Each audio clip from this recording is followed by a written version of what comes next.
సంజు శాంసన్ ఫ్యాన్స్కు good news. South ఆఫ్రికాతో 5వ టీ20లో సంజు శాంసన్కు చోటు దక్కింది. టీ20లో సూపర్ ఫామ్లో ఉన్నాడు శాంసన్. వరుసగా విఫలమవుతున్నటువంటి గిల్పై వేటు పడే అవకాశాలే ఎక్కువగా ఉన్నాయనేటువంటి వార్త అయితే వస్తోంది. గిల్పై తీవ్ర ఆగ్రహం వ్యక్తం చేస్తున్నారు క్రికెట్ ఫ్యాన్స్. గిల్ను తప్పించాలంటూ సోషల్ మీడియాలో కామెంట్స్ అయితే పెడుతూ ఉన్నారు. వరుసగా 4 మ్యాచ్ల్లో కూడా శుభ్మన్ గిల్ అట్టర్ ఫ్లాప్ అయినటువంటి పరిస్థితి ఉంది. ఇక శాంసన్ కోసం గిల్ను పక్కన పెట్టి టీమ్ మేనేజ్మెంట్ ఆలోచన చేస్తున్నట్లుగా తెలుస్తోంది. సంజు తర్వాత 15 ఇన్నింగ్స్లో ఓపెనర్గా గిల్ చెత్త ప్రదర్శన అయితే కనబరిచాడు. గిల్కు గాయమైందంటూ కూడా జట్టు ప్రకటించింది. గాయం పేరుతో గిల్ను తప్పించారని అయితే జోరుగా ప్రచారం జరుగుతోంది. రేపటి మ్యాచ్లో శాంసన్ ఆడితే న్యూజిలాండ్ సిరీస్కు ఓపెనింగ్ ప్లేస్ ఫిక్స్ అయినట్లే అనేది కూడా ఫ్యాన్స్ నుంచి వస్తున్నటువంటి పరిస్థితి. దీనికి సంబంధించి మరిన్ని అప్డేట్స్ మా కరెస్పాండెంట్ వెంకట్ అందిస్తారు. వెంకట్, సోషల్ మీడియా ధాటికి తట్టుకోలేక, లేకపోతే సీనియర్స్ నుంచి వస్తున్నటువంటి ఒత్తిడా, లేకపోతే టీమ్ మేనేజ్మెంట్ రియలైజ్ అయింది అందుకే గిల్ని పక్కన పెట్టింది, శాంసన్కి చోటిస్తుంది అనేటువంటి మాట ఏంటి? ఈ 3 మాటల్ని ఏ విధంగా చూడాలంటారు? అసలు వీటిలో మీరు చెప్పిన దాంట్లో ఒక్కటి కూడా బోర్డు మేనేజ్మెంట్ ఆలోచనగా నేను అనుకోవట్లేదు. కేవలం కంటి తుడుపు చర్యగానే భావిస్తున్నాను ఇది. ఎందుకు అని అంటే ఇప్పటి వరకు 4 మ్యాచ్ల్లో వరుసగా ఫెయిల్ అయ్యాడు. ఆస్ట్రేలియా సిరీస్ లో ఫెయిల్ అయ్యాడు. సంజు శాంసన్ ను బెంచ్ లో కూర్చోబెట్టారు. గత 10 మ్యాచ్ల్లో కూడా అతను అంటే 3 సెంచరీలు చేస్తున్నాడు. కాబట్టి అతనికి అవకాశం ఇవ్వకపోతే ఖచ్చితంగా దీన్ని ఈ ఫేవరెటిజం కానీ, లేదంటే నెపోటిజం కానీ, ఇటువంటి పదాలు అయితే ఖచ్చితంగా భారత క్రికెట్ మీద మన దేశంలో రావడం వేరే, అంతర్జాతీయ మీడియా మాత్రం ఒక ఆట ఆడుకునే అవకాశాలు అయితే కనపడుతున్నాయి. దీన్ని ఇంగ్లాండ్ మీడియా కానీ, లేదంటే ఆస్ట్రేలియా మీడియా కానీ భారత క్రికెట్ లో లోపాల విషయంలో వాళ్ళు గట్టిగా టార్గెట్ చేస్తూ ఉంటారు. అందులో ఆస్ట్రేలియా మీడియా అయితే అసలు చాలా దూకుడుగా ఉంటుంది. కాబట్టి ఖచ్చితంగా దీనికి సంబంధించి దూకుడుగానే వాళ్ళు, అందుకే భారత క్రికెట్ బోర్డు కూడా కొంత యాజమాన్యానికి ఇప్పటికే పలు సూచనలు చేసింది. కొంత గిల్ను పక్కన పెట్టండి, లేదంటే విమర్శలు ఎదుర్కొనే అవకాశం ఉంటుంది. మైదానాలకు వచ్చే అభిమానుల సంఖ్య కూడా తగ్గే అవకాశం ఉంటుంది. ఈ ప్రభావంపై ఇప్పటికే రోహిత్ శర్మన్ కెప్టెన్సీ నుంచి తప్పించడం కానీ, యశస్వి జైస్వాల్ ను జట్టు నుంచి తప్పించడం కానీ, రుతురాజ్ గైక్వాడ్కి, ఇషాన్ కిషన్ కి చోటు ఇవ్వకపోవడం కానీ, గతంలో శిఖర్ ధావన్ వంటి ఆటగాళ్లను పక్కన పెట్టడం కానీ, ఇవన్నీ కూడా గిల్ కారణంగానే జరిగాయి గత 5 ఏళ్ల నుంచి అనే అభిప్రాయాలు చాలా మందికి వినపడుతూ వస్తున్నాయి. కాబట్టి దీనికి సంబంధించి ఇప్పుడు జట్టులో కనుక శుభ్మన్ గిల్ ని మళ్లీ ఆడిస్తే, అంటే నిన్నే యాక్చువల్ గా అతను పక్కన పెట్టాలనుకున్నారు. కాకపోతే గాయం అనే సాకు చూపించారు. కాకపోతే నిన్న మ్యాచ్ జరగకపోవడంతో, నిన్న మ్యాచ్ జరిగి ఉండి మనవాడు ఆడుంటే మరోసారి అద్భుతమైన ఇన్నింగ్స్ మనం చూసుండేవాళ్ళం. కాకపోతే అది సాధ్యం కాలేదు. కాబట్టి ఇప్పుడు అంటే 5వ మ్యాచ్ కూడా సంజు శాంసన్ కి అవకాశం, యాక్చువల్లీ వాళ్ళ ప్లాన్ అదే.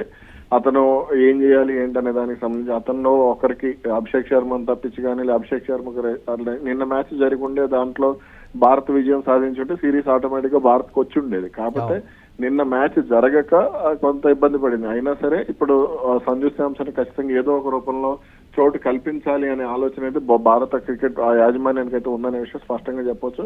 ఇక గిల్ ను అంటే ఈ మ్యాచ్ లో కనుక, అంటే చాలా మంది క్రికెట్ అభిమానుల కోరిక సంజు శాంసన్ ఈ మ్యాచ్ లో కనుక సెంచరీ చేస్తే మాత్రం మంచి న్యూజిలాండ్ సిరీస్ కానీ, టీ20 ప్రపంచ కప్ కానీ అతను ఓపెనర్ గా స్థిరపడిపోయే అవకాశాలు ఉండవచ్చు అనే అభిప్రాయం కూడా వినపడుతుంది. కాబట్టి ఈ మ్యాచ్ లో సంజు శాంసన్ ఖచ్చితంగా సెంచరీ చేస్తే బాగుంటుంది అనే ఒపీనియన్ అయితే క్రికెట్ అభిమానులు ఎక్కువగా ఉంది. మరి దీనికి సంబంధించి అతను ఎలా రాణిస్తాడు ఏంటనే చూడాలి. కొంత ఇట్లా పక్కన పెట్టినప్పుడు ఈ మానసిక పరిస్థితి మీద కూడా కొంచెం ప్రభావం పడుతూ ఉంటుంది. అంటే నేను బాగా ఆడుతున్నాను కదా, నాకు సామర్థ్యం ఉంది కదా, మరి నన్ను ఎందుకు ఇలా, నా మీద ఎందుకు వివక్ష చూపిస్తున్నారు అనే బాధ అతనిలో ఉంటుంది.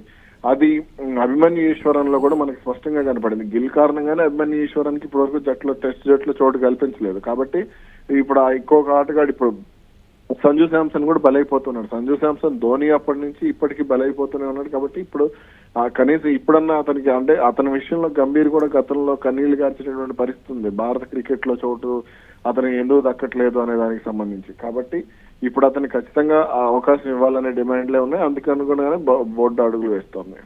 ఒకవేళ సంజు శాంసన్ కానీ రాణిస్తే తర్వాత సిరీస్ల సంగతి పక్కన పెడితే ఇంకా గిల్కి అవకాశాలు కంటిన్యూస్గా దొరుకుతాయి. ఎందుకంటే ఫ్యూచర్ భారత్ కెప్టెన్ అనేటువంటి మాట కూడా అన్నీ చెప్తున్నారు. అన్ని ఫార్మాట్లకు కూడా సరిపోయేటువంటి వ్యక్తిని అప్పుడు ఆకాశానికి తీసినటువంటి పరిస్థితి ఉంది. కేవలం ఫామ్లు ఏమితో పక్కన పెడుతున్నారు అని అంటే ఫ్యూచర్ కెప్టెన్ని పక్కన పెట్టినటువంటి పరిస్థితి ఉంటుంది. గిల్ మానసిక పరిస్థితి కూడా దెబ్బతినేటువంటి ఛాన్స్ ఉందనేటువంటి మాట కూడా చెప్తున్నారు. ఆ కోణంలో చూడొచ్చు అంటారా? మురళి గారు, ఇక్కడ నేను మిమ్మల్ని, అంటే మీరు కూడా క్రికెట్ ఫాలో అవుతారు కాబట్టి నేను మిమ్మల్ని అంటే క్రికెట్ అభిమానిగా నేను మిమ్మల్ని ఒక ప్రశ్న అడుగుతున్నాను. సంజు శాంసన్ ను కెప్టెన్ శుభ్మన్ గిల్ ను కెప్టెన్ చేసే అంత క్యాపబిలిటీ అతనికి ఉందని మీరు భావిస్తున్నారా? లేదు. కదా. Yes.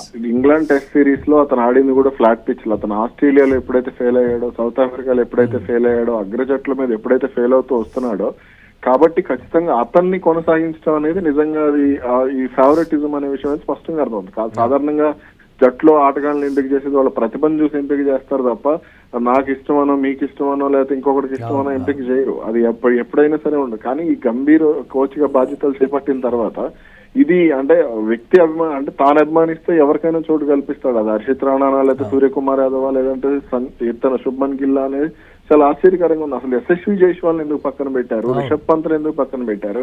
T20లో కేఎల్ రాహుల్ చాలా అద్భుతమైన ఆటగాడు. అతను IPL లో కూడా మనం చూసాం. అవసరమైన సమయంలో మన సౌత్ ఆఫ్రికాతో వన్డే సిరీస్ లో కూడా చూసాం. అతను చాలా అద్భుతంగా రాణించగలిగే ప్లేయర్. అవసరమైతే క్లిష్ట పరిస్థితుల్లో కూడా అతను మంచి ఇన్నింగ్స్ ఆడగలిగే ప్లేయర్. అయినప్పటికీ కూడా వాళ్ళందరినీ పక్కన పెట్టేసి, వాళ్ళందరి స్థానాలను పక్కన పెట్టేసి ఇతన్ని కెప్టెన్ చేయటం ఏంటి అనేది చాలా మందికి ఉన్నటువంటి ప్రశ్న.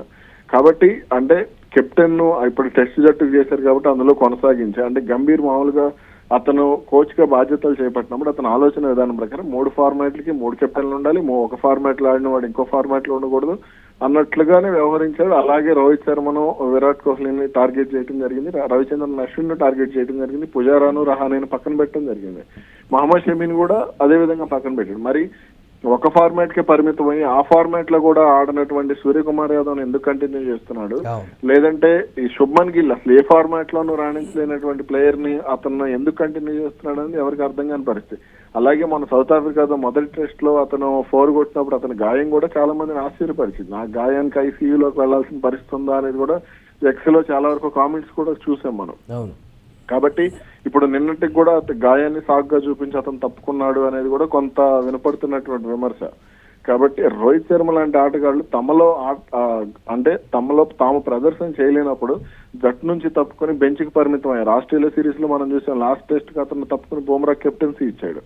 కాబట్టి అలా చేస్తే అది గౌరవంగా ఉండదు. అంతేగాని కాలికి గాయమైంది, లేదంటే ఇప్పుడు చాలా మంది ఆటగాళ్ళు ఇప్పుడు గతంలో బెన్ స్టోక్స్ ఉన్నాడు, అతను ఫామ్ లో లేనప్పుడు క్రికెట్ నుంచి తనకు కొంత విశ్రాంతి కావాలి, కొంత విరామం కావాలని తీసుకుని వెళ్ళాడు. ఆ విరామం తర్వాత అతను వచ్చి మళ్ళీ అద్భుతంగా రాణించాడు. అలా అంటే జట్టులో స్పోర్టివ్నెస్ లేదంటే మానసిక పరిస్థితి అనేది అలా ఉండాలి. అంతేగాని గాయం కారణంగా తప్పుకోవడం ఇవన్నీ కూడా కాస్త సిల్లీగానే ఉంటాయి. మొన్న T20 జట్టును ఎంపిక చేసే సమయంలో కూడా అతను యశస్వి జైస్వాల్ వన్డే సిరీస్ లో రాణించి, లేదంటే అతను టెస్ట్ సిరీస్ లో రాణించి అతను నిలకడగా రాణిస్తున్న రెడీగా ఉన్నప్పటికీ కూడా శుభ్మన్ గిల్ ఫిట్నెస్ కోసం LCA నేషనల్ క్రికెట్ అకాడమీ ఇచ్చిన సర్టిఫికెట్ కోసం ఎదురు చూసి జట్టును ఎంపిక చేయడం అనేది ఆలస్యం చేసింది బోర్డు. సెలెక్టర్లు ఆలస్యం చేశారు. ఇవన్నీ కూడా గిల్ కు అనుకూలంగానే బోర్డులో మార్పులు జరుగుతున్నాయి. ఇప్పుడు సూర్యకుమార్ యాదవ్ వల్ల గిల్ కి ఇబ్బంది లేదు కాబట్టి అతను జట్టులో కొనసాగుతున్నాడు కెప్టెన్ గా. అతను సీనియర్, దానికి తోడు ఇంకో 2 సంవత్సరాలు అతను ఆడతాడు. ఒకవేళ అతను కూడా ఆడకపోతే అతను కూడా ఇబ్బంది పెట్టుండేవాళ్ళేమో గిల్ కోసం. ఇవన్నీ కూడా గిల్ కేంద్రంగా జరుగుతున్నటువంటి రాజకీయాలు అనేది చాలా మంది క్రికెట్ అభిమానులకు ఉన్నటువంటి ప్రశ్నలు. మరి అతన్ని ఏం చేస్తారు, భవిష్యత్తులో అతన్ని T20 కెప్టెన్సీ ఇస్తారా, లేదంటే ఇంకా అది వన్డే కెప్టెన్ గా అతన్నే కొనసాగిస్తారు? అసలు వన్డే కెప్టెన్ గా శ్రేయస్ అయ్యర్ చాలా అద్భుతమైన ఆటగాడు. అతను IPL లో కూడా ప్రూవ్ చేసుకున్నాడు. మొన్న కేఎల్ రాహుల్ కూడా అతను చాలా సక్సెస్ఫుల్ కెప్టెన్. అతనికి మంచి అవకాశాలు రాక అతను ఇబ్బంది పడ్డాడు. కానీ వాళ్ళని ఎవరిని కూడా రాణించకుండా, వాళ్ళు ఎవరిని ముందుకు రానివ్వకుండా సీనియర్లు సాధారణంగా ఇప్పుడు ధోని తర్వాత విరాట్ కోహ్లీకి ఎందుకు కెప్టెన్సీ ఇచ్చారు? విరాట్ కోహ్లీ ఎప్పుడు కెప్టెన్ అయ్యాడు? 28 ఏళ్ల తర్వాత అతను కెప్టెన్ అయ్యాడు. 26 ఏళ్ల తర్వాత, 27 ఏళ్ల తర్వాత అతను ప్రూవ్ చేసుకున్నాడు. ఆస్ట్రేలియాలో ప్రూవ్ చేసుకున్నాడు, సేనా కంట్రీస్ అన్నింటిలో కూడా అతను ప్రూవ్ చేసుకున్న పరిస్థితి ఉంది. కానీ అప్పుడే అతను కెప్టెన్ ఇచ్చారు. రోహిత్ శర్మ కూడా 30 ఏళ్ల తర్వాత రోహిత్ శర్మ కెప్టెన్ అయ్యాడు. కాబట్టి అందరినీ కూడా మహేంద్ర సింగ్ ధోని విషయంలో అప్పుడు బోర్డు గ్రెగ్ చాపెల్ వల్ల ఇబ్బంది పడింది కాబట్టి ధోనికి కొంత ముందుగా కెప్టెన్సీ వచ్చింది. కాబట్టి ఇవన్నీ కూడా సీనియర్ అతను వాళ్ళు రాణించి ఆస్ట్రేలియా పర్యటనలో రాణించి సేనా కంట్రీస్ లో రాణించిన తర్వాతే అతను భారత క్రికెటర్, అతని కెప్టెన్సీ ఇవ్వాలి అనేది అయితే స్పష్టంగా చెప్పొచ్చు.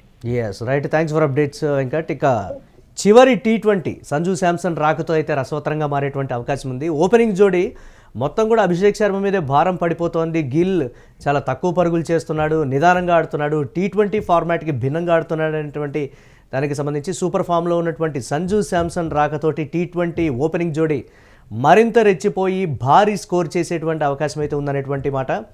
పూర్తి స్థాయిలో ఇప్పుడు టీం సమతూకంగా ఉంది అనేటువంటి మాట అయితే వినిపిస్తుంది. చూడాలి ఏ విధంగా ఉండబోతోంది చివరి T20 మ్యాచ్ సంజు శాంసన్ రాకతో.